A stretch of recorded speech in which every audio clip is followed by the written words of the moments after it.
So, what you're seeing right here, if you look on the top left corner, is a ram with 4 heads and wings, and a thymus right through the heart space.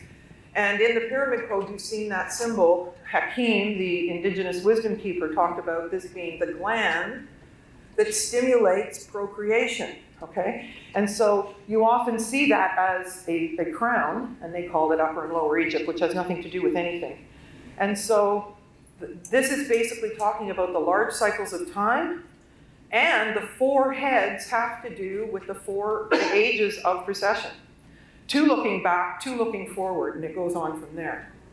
Okay, so here again, I have an enlargement of this in the next slide, but on the left, you see another ram with another thymus at that same position. And so all of these different things are, the boats are decans, she called them, Svetlana calls them, and so these are measurements of time. And the Egyptians had 3 10-day weeks. We have 4 7-day weeks.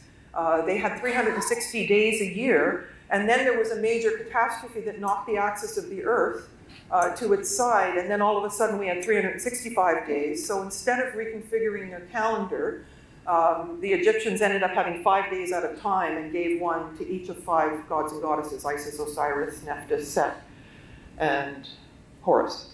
So what you see here is the idea of procreation, the idea of the zodiac, riding on solar boats.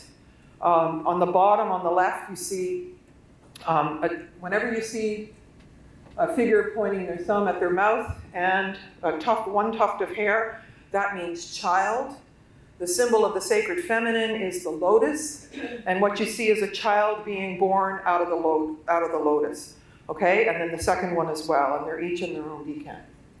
There's an enlargement of the thymus and the ram, and to my astonishment last time, there's an avenue of the sphinxes that goes between the Luxor temple and the Karnak temple.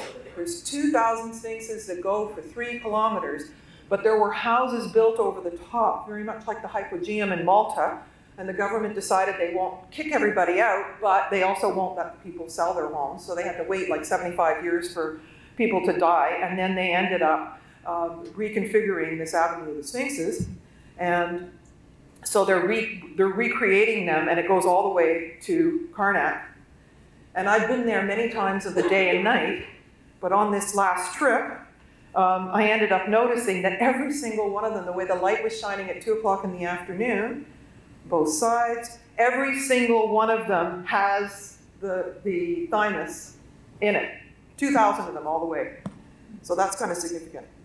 So here you see, once they clean the ceiling, okay, they're not allowed to add paint in Egypt. They're allowed to take off soot and take off mold, okay? And so cleaning it is about taking something off, not adding something.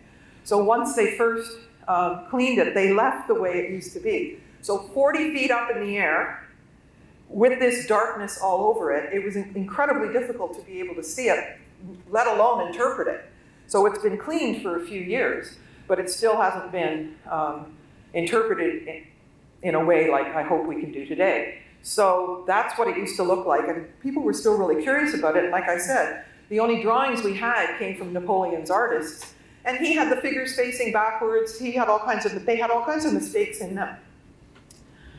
Okay, so again, you see the star systems, you see various kinds of beings, snakes. There's hieroglyphic along the side, and they're really telling the story archetypally. And an archetype is something that exists whether you know about it or not. And then we get into the zodiac. Now, there's different phases of the sun, phases of the year, in the ancient Egyptian tongue called Suf.